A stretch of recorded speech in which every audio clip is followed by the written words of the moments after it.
Happening this hour, President Donald Trump hosting the first ever visit of a Syrian head of state to the White House. That leader has seen a major evolution. Not long ago, President Ahmed Al-Sharaa was labeled as an international terrorist. Well, fast forward to today, and President Trump welcomes him to the White House. So who is this man? He's a former leader of Al-Qaeda who took power in Syria last year, overthrowing longtime dictator Bashar al-Assad. CBS News senior foreign correspondent Imtiaz Tyab joins us now from London. Okay, what a change, what an evolution. Can you explain that evolution and its significance?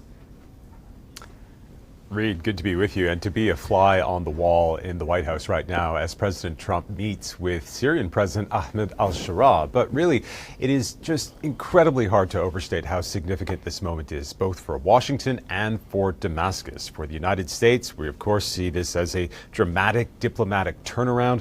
But for Ahmed Al-Sharaa, we have to remember this was a man who was also under U.S. sanctions and listed as a global terrorist.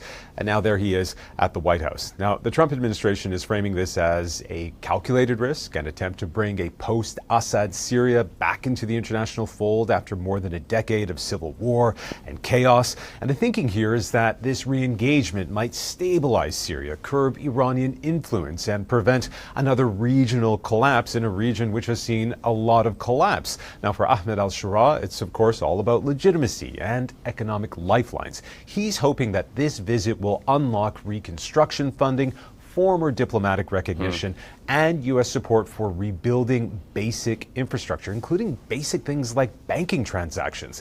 And while today's talks are focused on U.S.-Syria ties, Israel's security concerns are also quietly shaping much of the agenda. Washington wants guarantees that Iranian forces and Hezbollah fighters will not return to Syria's south near the Israeli border and the Golan Heights. Now, we've been speaking to Israeli officials who tell us that any long-term thaw between Syria, Washington, and indeed Israel will depend on those security assurances being met.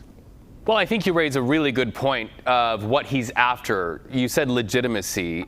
He also had a meeting with Russian President Vladimir Putin, likely seeking legitimacy and some economic pipelines from him as well. So how does that shape his meeting with President Donald Trump today?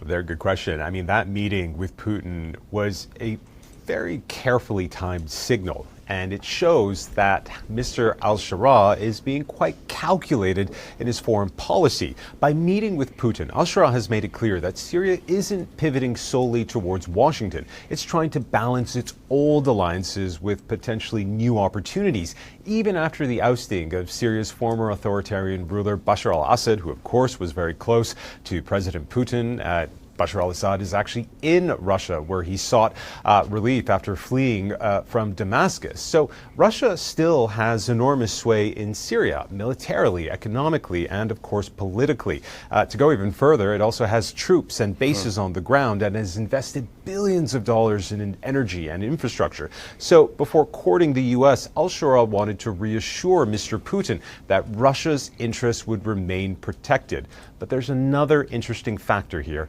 and that is Saudi Arabia. Riyadh played a quiet but crucial role in brokering both this White House visit and Syria's re-entry into Arab world politics earlier this year. Saudi Arabia sees value in stabilizing Syria both to curb Iran's reach and to open up new economic corridors across the region. So when Al-Sharaa met with Putin, he wasn't just aligning with Moscow, he was balancing three major powers: Russia, the United States, and Saudi Arabia. Imtiaz, we thank you and those hardworking producers who are there behind you powering CBS News London. Such an important operation. Thank you, and hello to all of you.